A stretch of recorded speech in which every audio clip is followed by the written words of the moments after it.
नाज़रीन, तरीक़ा इलाज कोई भी गलत नहीं है, बुरा नहीं है। बीमारियों का इलाज कई तरीक़ों से हो सकता है, लेकिन शर्त ये है कि जो डॉक्टर हो वो अपने फ़न का हकीकी मानों में माहिर हो।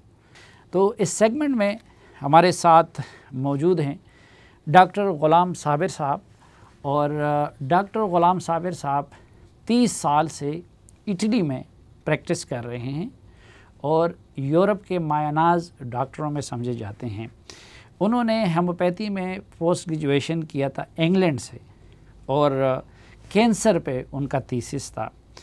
फिर जो उनकी स्पेशलिटी है उसको कहते हैं फेटोथेरेपी, और डॉक्टर साहब की बनाई हुई अद्वियात वो यूरोप में इस वक्त सैकड़ों की तादाद में वो रजिस्टर्ड हैं। ये इटली वालों की बदकिस्मती और पाकिस्तानियों की खुशकिस्मती थी कि डॉक्टर साहब और उनकी अहलिया पाकिस्तान में थे कि कोरोना की वबा ने पाकिस्तान को घेरे में ले लिया। डॉक्टर साहब अल्हम्दुलिल्लाह अभी तक 750 के करीब कोरोना के पेशेंट को अपने तरीके से ट्रीट कर चुके हैं।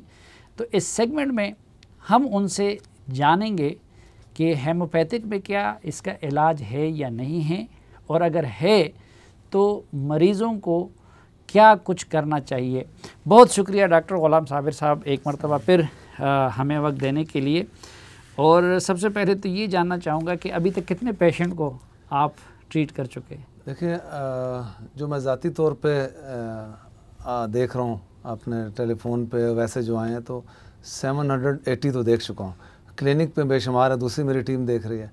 मेरे छोटे भाई डॉक्टर हैं, डॉक्टर अज़हर साहब, वो अलहदा देख रहे हैं कि कुछ लोग पसंद नहीं करते बताना, तो उनको इलाज इस तरह भी कर रहे हैं। अल्हम्दुलिल्लाह सारे अल्लाह की रहमत से बेहतर हैं। अच्छा, शुक्र अल्हम्दुलिल्लाह। ये बताइए कि सिम्टम्स जो बात की जाती है, किसी बंदे को कब टेस्ट की तरफ जाना चाहिए और कब उसको ये मान लेना चाहिए कि हाँ मुझे कोरोना हो गया है? अलामात बेसिक क्या हैं? इसकी अलामात मुख्तलिफ हैं। अब कई बंदे को कोई अलामत नहीं होती उसकी और उनका पॉजिटिव आ जाता है, घर में किसी को होता है तो उसको अलामत नहीं होती। अक्सर जो है बुखार, सर्दी लगना, गले का ख़राब होना, मुंह का जायका ख़राब हो जाना। अब ये देखें, हर चीज़ में ये अलामात, हर बुखार में ये अलामात आ जाएंगी, डेंगू में भी आ जाएंगी, टाइफाइड में भी आ जाएंगी। लेकिन इसको एक मुस्तनद डॉक्टर जो अंडरस्टैंड करता है वो उसको बड़ी जल्दी इसको देख लेगा। उसमें टेस्ट भी कर सकते हैं। उसके बाद अगर आपको खांसी है तो एक्सरे से भी आप अंदाज़ा कर सकते हैं उसको। लेकिन एक बात जो मैं गुजारिश करना चाह रहा हूँ जो बहुत इम्पोर्टेंट है, जो मेरे जहन में आ गई, अक्सर लोग पहली सिम्टम पे एंटीबॉडीज़ का टेस्ट करवा के आ जाते हैं और ख़ुश हो जाते हैं कि नेगेटिव है, और वो एक्चुअली होते पॉजिटिव हैं। और एंटीबॉडीज़ की साइंस डिफरेंट है। उसका ये है कि जब आपको कोरोना हो गया, अलामात भी वाज़ेह हो गई, आपने टेस्ट करना है तो पीसीआर करें। पीसीआर जब पॉजिटिव आता है तो फिर कोरोना है। जब पीसीआर आपका नेगेटिव हो जाए उसके 28 और 30 दिन के बाद आप एंटीबॉडीज़ करें। एंटीबॉडीज़ तो आपके अंदर कुव्वत मुदाफ़त पैदा होगी ना, तो वो कैसे पैदा हो जाएगी पहले? अब लोग क्या करते हैं, एंटीबॉडीज़ का टेस्ट करवा के पहले आ जाते हैं और वो कहते हैं जी हमारा तो नेगेटिव है, ये बुखार क्यों चढ़ रहा है, ये फेफड़े क्यों ख़राब हो रहे हैं, तो मिस गाइड हो रहे हैं। एंटीबॉडीज़ जब आप ठीक हो जाएं उसके 28 और 30 दिन में करें, ये बहुत बड़ी गुजारिश है। उसमें 2 किस्म के हैं, आईजीजी है, आईजीएम है। अब इसमें क्रॉनिक है, या तो दोनों कर लें। फिर अगर आपने एंटीबॉडीज़ का करना उसमें क्रॉनिक वाला, तो वो जो है जो अक्यूट वाला है वो आपको पॉजिटिव आएगा, तो इसका मतलब आपको कोरोना है। ये जो कुछ थ्योरी है कि जी सना मक्की है या कलवंजी है या फ़लाँ चीज़ है, इससे भी इलाज हो सकते हैं, तो उस सिलसिले में आपकी तहकीक क्या है और लोगों को आप क्या सजेस्ट करेंगे? देखें, सना मक्खी, कलवंजी, इससे बिल्कुल इनकार नहीं है, इसकी इफादियत से इनकार नहीं है। लेकिन हर बंदे की अपनी रेजिस्टेंस है, उसकी अपनी कुव्वत मुदाफ़त है। अब देखें, मेरे पास सना मक्खी खा के लोग आए हैं, उन्होंने कोई क्लिप सुना, उनके बाद जो उनकी हालत हुई, रेक्टम का प्रॉब्लम शुरू हो गया। अब जो क्रोन डिजीज़ वाले थे उनकी ब्लीडिंग शुरू हो गई। इसको तो तरतीब है खाने की। अगर आपको कब्ज़ नहीं है तो हफ्ते में 2 दफ़ा, कब्ज़ है तो हफ्ते में 2 दफ़ा ले सकते हैं कावा बना के।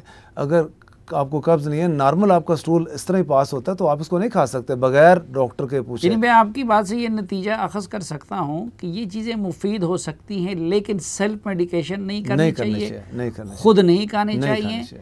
हर बदन की केमिस्ट्री अलग अलग होती है, रेजिस्टेंस अलग अलग होती है, तो उसका जो माहिर है उसके मशवरे से उसको एक तरतीब से इस्तेमाल किया जा सकता है, लेकिन अपने तय उसको लेना ठीक नहीं है। अच्छा डॉक्टर साहब, मैं आपको इसलिए भी ज़हमत दी है कि मुझे पता है कि आपका असल प्रैक्टिस तो इटली में था जी, और अल्हम्दुलिल्लाह वहाँ पे आप खूब कमा भी रहे हैं अल्हम्दुलिल्लाह।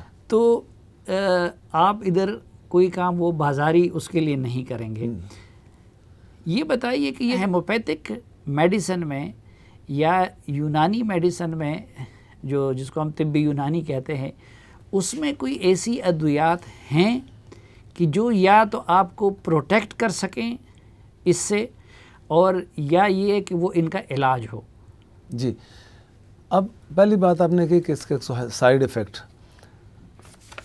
इफ़ेक्ट की दो मैं तशरीह कर दूंगा। जैसे आपने कोई एलोपैथिक दवा खाई, कोई लिवर पे उसने इफ़ेक्ट किया, किडनीज पे किया, अब उसमें आर्गन थ्रेट होता है। होम्योपैथिक दवा से आर्गन थ्रेट आपके गुर्दे को, आपके दिल को, आपके फेफड़े को, आपके किसी और अज़ा को नुकसान नहीं। हाँ, ये कर सकता है कि कोई आपका पेट खराब हो जाए, जी, सिम्टम्स पैदा करे। लेकिन दूसरी तरफ अगर आप एंटीबायोटिक्स बगैर वजह के ले लें, आप इवन आप पैरास्टामोल ले लें ज़्यादा, तो आपको आपके जो जिस्म के हिस्से हैं, लिवर है, गुर्दा है, जो भी है, उसको थ्रेट होगा, वो लिवर फेलियर हो सकता है, किडनी फेलियर हो सकता है, ये चीज़। तीसरा आपका सवाल जो बीच में ना रह जाए, तिब्ब यूनानी, अब इसमें जो प्रोडक्ट हैं बाज़ ऐसी हैं वो रिएक्ट करती हैं, उसको बड़े इसमें बाज़ दफ़ा वो आप दवाइयाँ बनती हैं, मरकूरियस से बनती है, मर्क से बनती है, पारा से बनती है, वो नहीं इस्तेमाल करनी चाहिए, वो हम लोग नहीं इस्तेमाल करते, वो पौधों से हट के हैं, वो नुकसान करती है किडनीज पे बहुत ज़्यादा, वो मैं तो उसको प्रेफर ही नहीं करता बिल्कुल, क्योंकि बड़ा डेंजरस है।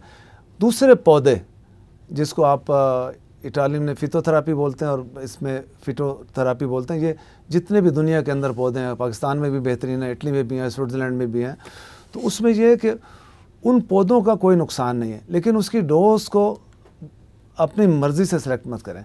वो भी आर्गन थ्रेट नहीं पैदा करेंगे, लेकिन कुछ आपकी बॉडी के अंदर चीज़ें ऐसी हैं जिसको डिस्टर्ब करेंगे अगर आपने उसको ओवरडोज किया। मसलन आपको जलाब हो जाएंगे, उल्टियाँ आ जाएंगी, पेट में दर्द हो जाएगा, लेकिन उस तरह रिएक्ट नहीं करेंगे जैसे इंग्लिश मेडिसिन आप गलत ले लेंगे।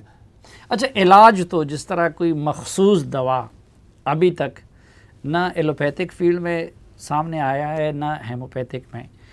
लोग कहते हैं कि इसमें आपको अपनी इम्यूनिटी को बेहतर रखना चाहिए, तो आपके हेमोपैथी में कुछ आप इस तरह की मेडिसिन हैं कि जो हम टीवी पे लोगों को बता सके कि जिससे इम्यूनिटी उनकी बेहतर होती है, रेजिस्टेंस पावर उनका बेहतर होता है? इसमें ऐसी दवाइयां हैं जो आपकी इम्यूनिटी को बहुत अच्छा कर देती हैं। वो बच्चा खा ले, बड़ा खा ले, बूढ़ा खा ले, किसी दवाई के साथ खा ले। अगर कोई अपनी दवाई खा रहा है, एक शुगर पेशेंट है, एलोपैथिक दवा उसके लिए ज़रूरी है। नहीं, वो आपने मुझे कुछ प्रिवेंटिव मेडिसिन वो बताई थी कि जी, मैंने वो प्रिवेंटिव मेडिसिन 4 मेडिसिन लिखाई थी आपको। हाँ। पहले ये कोई भी बंदा अगर खाना चाहे तो ये 4 किस्म की दवाएं हैं, ये 5-5 ड्रॉप्स इसके खा ले, चारों दवाइयों के मतलब आज ले ले जी, एक कल ले ले, एक परसों ले ले, उसके बाद चौथे दिन ले ले, फिर दोबारा इसको रिपीट 5 कतरे खाने।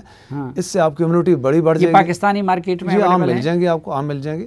तो आप अगर नाम बारी बारी उनका ले लें, इसमें मैंने एक इन्फ्लुएंजीनियम है जी जी, ट्यूबरकुलिनियम जीटी है, निमोकॉक्सन है, और चौथी मेरा ख्याल है बेसिलिनियम है। जी हाँ, ये 200 में ले लें, 5 कतरे एक आज ले लें, एक दवा के नंबर लगा लें, इसको दूसरे दिन दूसरी ले लें। इसका क्या होता है? ये आपकी इम्यूनिटी को बढ़ा देंगी और अल्हम्दुलिल्लाह चीज़ें जो आपको ख़राब होनी है, कोई नुकसान इसका तो नहीं होता। आप देखें ना, आप कई मरीज़ हैं जो शुगर के हैं, ब्लड प्रेशर के अपनी दवाइयाँ खा रहे हैं, वो एज इट इज़ खाते रहें, 10 मिनट 15 मिनट के वक्फे से, आधा घंटे के वक्फे से खा सकते हैं।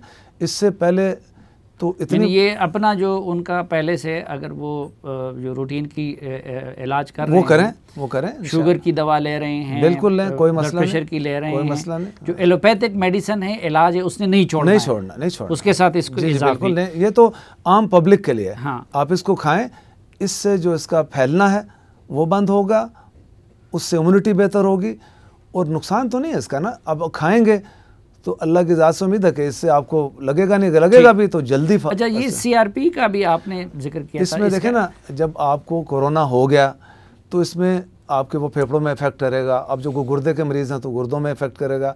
अब उसमें 2 मेन लेवल जो चढ़ जाते हैं, जो ज़्यादा जो फेफड़ों के CRP लेवल बहुत ज़्यादा हाई हो जाता है, और उसमें उसकी ऑक्सीजन भी बहुत ड्रॉप हो जाती है, सेचुरेशन बहुत नीचे आना शुरू हो जाती है। ये जनरल 2 मैंने नुस्खे बता दिए हैं। आप जब टेस्ट करते हैं तो अगर उसका CRP लेवल ज़्यादा है तो ये मैंने नुस्खा लिख दिया। ये क्या? फार्मिका रूफा, साथ इसके मेरा ख्याल है इलेक्ट्रोडेक्स, कार्बोवैच, और एक चौथी दवा भी इसमें मेरा ख्याल है DNA। जी 30। ये 30 में ले लें, इनको मिक्स कर लें 5 कतरे दिन में 4 से 6 अगर सेचुरेशन उसकी, ये उस सूरत में कि जब अगर ऑक्सीजन ड्रॉप्स, मतलब ये ऊपर CRP लिखा होगा इसके ऊपर, CRP अगर बढ़ गया तो ये CRP के लिए ले लें। इस पे कोई मैंने लिखा, और इनका भी कोई side effect? No side effect. बंदे को कोई दूसरी बीमारी कोई मसला नहीं, अपनी दवाइयाँ दूसरी एज इट इज़। डॉक्टर अगर डॉक्टर ने उनको एंटीबायोटिक रिकमेंड किया है, कोई किया, वो उसी तरह खाएं। और मुस्तनद डॉक्टर ने अगर आपको लिख दिया कि भाई आपने ये दवाई खानी है, एंटीबायोटिक खानी है, वो जो स्टेरॉयड देते हैं, जो भी देते हैं, वो साथ लें और ये साथ ले लें। कोई इसमें लड़ाई नहीं है। वो जो मरीज़ 20 दिन में ठीक होगा, वो मुझे उम्मीद है अल्लाह की ज़ात से ये 4-5 दिन में बेहतर होगा इंशाल्लाह। अच्छा। उसमें सिर्फ ये है कि वो जो एलोपैथिक या डॉक्टर से रूटीन की जो ट्रीटमेंट उसको सप्लीमेंट करेगा, लेकिन उसमें कोई नेगेटिव कोई नुकसान नहीं, कोई इंट्रैक्शन नहीं, कोई 30 ईयर से हम देख रहे हैं। अब इसमें मैंने एक टाइटल दे दिया था, CRP जब लेवल चढ़ जाए तो ये नुस्खा इस्तेमाल कर लें। 5 से 6 कतरे खाने 1 घूंट पानी में खा लीजिए। और एलोपैथिक को दवा खाते तो 10 मिनट का वक्फा रख लीजिए। और ये आपने SpO2 ये सेचुरेशन लेवल, ब्लड के अंदर ऑक्सीजन, जब ये वायरस होता है तो ऑक्सीजन जो है वो ड्रॉप करना शुरू हो जाती है। अक्सर जब नमूनिया फेफड़े उसको पकड़ लेते हैं ना, तो उसमें अब वो नॉर्मली ऑक्सीजन लगाई जाती है। लेकिन अगर ये आप 7 ड्रॉप्स ले लें 5 कतरे 4 दफ़ा, तो उसकी ऑक्सीजन जो बॉडी में उसकी सिंपल है कि SpO2 मापने के लिए एक आला है, ऑक्सीमीटर होता है, वो ले लें, उस पर लगा लें कि अगर वो 98 है तो ठीक है, अगर 90 से नीचे आ गई है तो आप ये ले लीजिए। इससे वो आपकी ऑक्सीजन। इसमें ये कौन कौन सी मेडिसिन है? इसमें एस्पिडोस्पर्मा है, ठीक, और दूसरी लेकिन नाज़रीन इस वक्त आप अपने टीवी स्क्रीन पे ये दवाइयों के नाम देख सकते हैं जो डॉक्टर साहब जिनका जिक्र कर रहे हैं। ये तो वो हो गया, लेकिन डॉक्टर साहब एक तो ये है कि आप लोग हमें बार बार ये भी कहते कि सेल्फ मेडिकेशन ना करें, बिल्कुल ना करें, ठीक है। और आपने अगर इसके लिए इसको वक़फ़ किया है, अब पिछली मरतबा अभी जब आप हमारे प्रोग्राम में तशरीफ़ लाए थे तो फिर लोगों ने हमारा जो है जीना हराम किया टेलीफोन से। तो अभी अगर कुछ पेशेंट्स की हालत ज़्यादा ख़राब हो, और ज़ाहिरी बात है कि आप ख़ुद भी कहते हैं कि बग़ैर सिम्पटम्स के आप किसी को वो नहीं करते, तो आपने मुझे कहा था कि आप इस कौम की खातिर कुछ वक्फ करना चाहते 1 घंटे का। बिल्कुल। तो टेलीफोन पे आपसे मुफ्त मशवरा लिया जा सकता है या बात आप कर सकते हैं इसमें। मैंने तो वो लोग क्या करें, किस वक्त आपको फ़ोन करें, किस नंबर पे करें कि आपको अपने सिम्पटम्स बता दें? मैंने व्हाट्सएप नंबर दे दी है, उसमें प्लीज़ अल्लाह आपको जज़ाय कर दे, व्हाट्सएप वॉइस मैसेज कर दें, वॉइस मैसेज मुख्तसर कर दें, जो पेशेंट है। जी हाँ, मुख्तसर कर दें। उसमें जब हमने कुछ पूछना होगा तो हम फ़ौरन मेरी टीम कॉल करेगी, उनसे सिम्टम लेके उनको दवाइयाँ लिखवा देंगी। आपको हमारे क्लिनिक पे आने की ज़रूरत नहीं है। ठीक, आपको जो हम खिदमत कर सकते हैं, आप अपने इलाके से दवाई ख़रीद सकते हैं। जिसको कोई मुश्किल होगी तो उसका हल भी निकाल लेंगे इंशाल्लाह। लेकिन अब मेरे पास मिसाल के तौर पे अभी वो पेशेंट आए हैं, वो लाहौर के करीब ननकाना, वो ठीक हुआ, फिर वो 10 और ले गए, 10 और ले आए। अब उसका सेचुरेशन लेवल ड्रॉप हो रहा था। वो उसका नुकसान जो होता है कि दूसरों को वो इन्फेक्ट कर देते हैं रास्ते में आते हुए, तो ये भी जुल्म है, ये भी ख्याल करना है। उसमें यह है कि आप हमें व्हाट्सएप पे वॉइस मैसेज कर दें, और 2 घंटे हमने रख दिया है कि आप इसमें कॉल कर लें हमें 2 से 4 बजे के दरमियान मुख्तसर कॉल कर लें। उसमें हम समझते हैं कि आपकी अलामात लेके आपको दवाई रिकमेंड कर दें तो आप वो इस्तेमाल करें। और इसमें मेरी गुजारिश ये है कि ये भी दवाई खा लें, और मैं आपको एक बहुत जो इम्पोर्टेंट चीज़ बताना चाहता हूँ, एलोपैथिक दवा भी साथ खाएं, आपका मसला जल्दी हल हो जाएगा। अगर कोई डॉक्टर रिकमेंड करता है मुस्तनद डॉक्टर एंटीबायोटिक, इसके साथ खाएं, बहुत जल्दी आपको फ़ायदा हो जाएगा। बजाय इसके कि आप 20 दिन बिस्तर पे पड़े, 2-4 दिन में आप ठीक हो जाएंगे। ये दोनों मिलके मैंने अभी जो 800 के 780 मरीज़ देखे, दोनों मिलके जो काम 15 दिन में होना था वो 6 दिन में हमने ले लिया। हाँ, यानी जो एलोपैथिक डॉक्टर ने उनको जो मेडिसिन दी वो होती हैं वो साथ ले, उसके साथ अगर इसको करते हैं तो वो उस रिकवरी की रफ्तार को बढ़ा देंगे, बहुत जल्दी ठीक होता है। अच्छा, और एग्रेसिव ट्रीटमेंट करें, शुरू में इसको पकड़ें। हाँ। इंतज़ार मत करें। अच्छा नाज़रीन, ये आपने डॉक्टर साहब की बात सुनी, अल्लाह इनको जज़ाए खैर दे। एक जो व्हाट्सएप नंबर है उस पर आप डॉक्टर साहब को ऑडियो मैसेज छोड़ सकते हैं बग़ैर फ़ीस के, बग़ैर उनके पास आए। वो डॉक्टर साहब कोशिश करेंगे कि आपको उसके जवाब में दवाई सजेस्ट करें। दूसरा, डॉक्टर साहब ने ये जो आपको लैंड नंबर है, तो डॉक्टर साहब कह रहे हैं कि 2 घंटे उन्होंने इसके लिए वक़फ़ कर दिए हैं। तो इस लैंड लाइन पे फ़ोन करके आप डॉक्टर साहब या उनके माविन से अपने कोरोना के मसले पे या बीमारी की सूरत में उनसे आप मशवरा ले सकते हैं।